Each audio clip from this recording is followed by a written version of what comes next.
Hi guys, இப்போ நம்ம என்ன பார்க்க போறோம்னா செஸ் தான் நம்ம விளையாட போறோம். நிறைய பேர் நான் கம்யூனிட்டியில போட்டப்போ நிறைய பேர் என்ன விளையாடலான்னு சொல்லும் போது செஸ் நிறைய ஓட்டு போட்டுருந்தீங்க.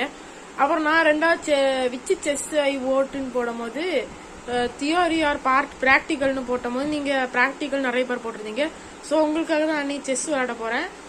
இந்த செஸ் எப்படின்னா எப்படி 10 மூவில ஆப்பனண்ட்டுக்கு செக்மேட் வைக்கிறத நம்ம பார்க்க போறோம். சரி வாங்க வீடியோ ஸ்டார்ட் பண்ணலாம். ஃபர்ஸ்ட் எப்பவுமே ஒயிட் தான் விளையாடணும். இப்போ நம்ம என்ன பண்ண போறோம்னா இந்த ராஜாக்கு முன்னாடி உள்ள சிப்பா எடுத்து 2 ஸ்டெப் மூவ் பண்ணி வைக்கிறோம். இப்போ அதே மாதிரி அவங்க என்ன செய்வாங்கன்னா அவங்க ராஜாக்கு முன்னாடி இருக்கிற 2 சிப்பாய 2 ஸ்டெப் மூவ் பண்ணி வைப்பாங்க. இப்போ நம்ம என்ன செய்யணும்னா இங்க இருக்கிற குதிரைய இங்க எடுத்து வைக்க போறோம். இங்க எடுத்து வைக்கும் போது ஏன் நம்ம அப்படி வைக்கிறோம்னா நம்ம அந்த சிப்பாயை வெட்டதுக்காக வைக்கிறோம். அப்ப அவங்க புரிஞ்சுட்டு என்ன செய்வாங்கன்னா இந்த குதிரையை எடுத்து இங்க வைப்பாங்க. ஏன்னா நம்ம இப்படி இதை வச்சு இதை வெட்டிட்டாலும் நம்ம குதிரையை அவங்க வெட்டிடுவாங்க. அதனால நம்ம இப்ப அதை செய்ய போறது இல்லை. இப்ப அது போல நம்ம என்ன செய்ய போறோம்னா இன்னும் இருக்கு பாத்தீங்களா, இந்த குதிரையை எடுத்து நம்ம இங்க வச்சிடறோம். இங்க வச்ச போறோம். அவங்க என்ன செய்வாங்கன்னா அவங்க கண்டிப்பா இந்த குதிரைக்கு முன்னாடி உள்ள சிப்பாயை எடுத்து ஒரு ஸ்டெப் முன்னாடி வைப்பாங்க. இது ஏன் அந்த மாதிரி பண்றாங்கன்னா அப்பதானே மந்திரி ரிலீஸ் ஆகி மந்திரி இப்படி நம்ம இது தாக்க முடியும். அதனாலதான் அந்த மாதிரி பண்றாங்க. இப்ப நம்ம என்ன செய்ய போறோம்னா இந்த ராணி முன்னாடி ஒரு சிப்பாயை எடுத்து இங்க இந்த சிப்பாய்க்கு நேரம் நம்ம வைக்க போறோம். இப்ப கன்ஃபார்ம் அவங்க என்ன செய்வாங்கன்னா நம்ம இந்த சிப்பாயை எடுத்து நம்ம சிப்பாயை வெட்டுவாங்க. வெட்டுன போறோம். நம்ம என்ன செய்ய போறோம்னா இந்த ராணியை வச்சு இதை வெட்டுனா திருப்பி குதிரையை நம்மள அடிப்பாங்க. அதனால நம்ம என்ன செய்ய போறோம்னா இன்னும் இருக்கு பாத்தீங்களா, அடுத்த மூவ் நம்ம அதை வெட்டாம விட்டுட்டோம்னா அடுத்த மூவ் நம்ம குதிரையை வெட்டிடுவாங்க. நம்ம என்ன செய்ய போறோம்னா இந்த குதிரையை எடுத்து இந்த சிப்பாய்க்கு பேக்ல வைக்க போறோம். பேக்ல வச்சப்பறம் அவங்க என்ன செய்வாங்கன்னா இன்னும் இருக்கு பாத்தீங்களா, இந்த மந்திரி எடுத்து இங்க வைப்பாங்க. ஏன்னா அப்பதான் நம்ம ராணி வச்சு வெட்டினாலும் குதிரையை வச்சு வெட்டுவாங்க, இங்க இருக்க மந்திரி வச்சு நேரம் வெட்டிடுவாங்க. இப்ப அடுத்து நம்ம என்ன செய்ய போறோம்னா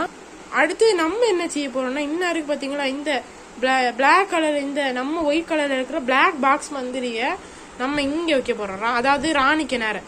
ராணிக்கு இப்ப செக் இருக்கு. ஆனா நம்ம ராணிக்கு நிறைய பேர் பிஷப் வச்சிருக்கோம். இப்ப அவங்க ராணியை பாதுகாக்க என்ன செய்வாங்கன்னா இந்த சிப்பா எடுத்து முன்னாடி வைப்பாங்க, அல்லது பிஷப் எடுத்து இங்க வைப்பாங்க, இல்லைன்னா குதிரை எடுத்து இங்க வைப்பாங்க, இல்ல இங்க வைப்பாங்க. மேக்சிமம் என்ன செய்வாங்கன்னா இந்த குதிரையை எடுத்து இந்த ராஜாக்கு முன்னாடி இப்படி வச்சிருவாங்க. அப்புறம் நம்ம என்ன செய்ய போறோம்னா அடுத்தது நம்ம என்ன செய்ய போறோம்னா இந்த குதிரையை எடுத்து இந்த சிப்பாயை வெட்ட போறோம்.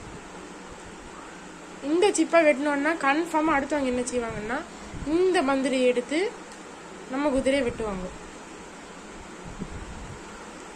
வெட்டினோடனே இப்ப நம்ம இந்த ராணி வச்சு வெட்டினா கன்ஃபார்மா குதிரையை வச்சு வெட்டுவாங்க.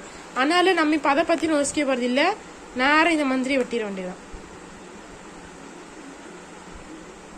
இப்ப அடுத்து கன்ஃபார்ம் என்ன செய்வாங்கன்னா இந்த குதிரையை வச்சு கன்ஃபார்மா நம்ம ராணியை வெட்டுவாங்க. இனி ராணி போச்சுன்னா எப்படி ஜெயிக்க முடியும்னு நினைக்காதீங்க. அதுக்கப்புறம் தான் ஒரு சம்பவம் இருக்கு. அதுக்கப்புறம் நம்ம என்ன செய்ய போறோம்னா இன்னும் இருக்கு பாத்தீங்களா, இந்த குதிரையை எடுத்து இங்க வைக்க போறோம். இப்ப ராஜாக்கு செக்கு. இப்ப ராஜா என்ன பண்ணுவாருன்னா எங்கேயுமே போக முடியாது, இங்க மட்டும் தான் அவரால் போக முடியும். ராஜாக்கு செக்கு, இங்கதான் போக முடியும். இப்ப நம்ம என்ன செய்ய போறோம்னா இந்த பிஷப் எடுத்து இங்க வைக்க போறோம். அவ்வளவுதான், ஆட்டம் முடிஞ்சது, செக்மேட். இனி ராஜாவால எங்கேயும் போக முடியாது.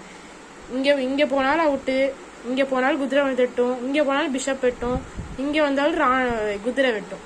So game is over. இந்த வீடியோ உங்களுக்கு பிடிச்சிருந்ததுன்னா லைக் பண்ணுங்க, ஷேர் பண்ணுங்க, சப்ஸ்கிரைப் பண்ணுங்க. அடுத்த என்ன கேம் போடலான்னு மறக்காம கமெண்ட்ல சொல்லிருங்க. Bye bye.